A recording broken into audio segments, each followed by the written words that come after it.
ખેરાલુ તાલુકાના લાલાવાડા ગામ પંચાયતમાં ડેપ્યુટી સરપંચની બિનહરીફ વરણી કરવામાં આવી। ખેરાલુ તાલુકા પંચાયતના અધિકારી મહેન્દ્રસિંહ સોલંકી સહિતના તલાટી પિયુષભાઈએ કામગીરી કરી। લાલાવાડા ગ્રામ્ય પંચાયત કચેરીમાં મહિલા સરપંચ આશિયાના બાનુ મોહમ્મદ શકીલ શેખ સહિત 4 સભ્યોએ મળીને ડેપ્યુટી સરપંચની વરણી કરી। લાલાવાડા પંચાયતમાં કુલ 9 સભ્યો પૈકી સરપંચ સહિત 5 સભ્યોની ટીમ દ્વારા ડેપ્યુટી સરપંચ પદે ઉસ્માનભાઈ ફેઝાનભાઈની કરી વરણી।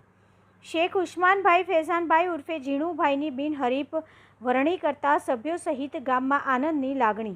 ડેપ્યુટી સરપંચ ઉસ્માનભાઈ ફેઝાનભાઈએ મીડિયા સમક્ષ જણાવ્યું કે ગામમાં સારા કામો સાથે મળીને કરીશું અને ગામના યુવાનોને પણ પંચાયત કચેરી ખાતે સમગ્ર કાર્યવાહી દરમિયાન બહાર રહ્યા હાજર। રિપોર્ટર અલ્પેશ રાવલ, મહેસાણા।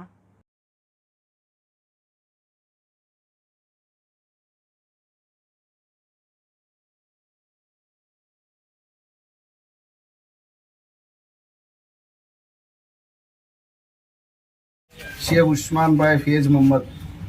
શું કહેશો આજે તમારી બિનહરીફ મને ચૂંટાયો ડેપ્યુટી સરપંચ અને બધોનો સંઘાર લઈને કામ કરશું।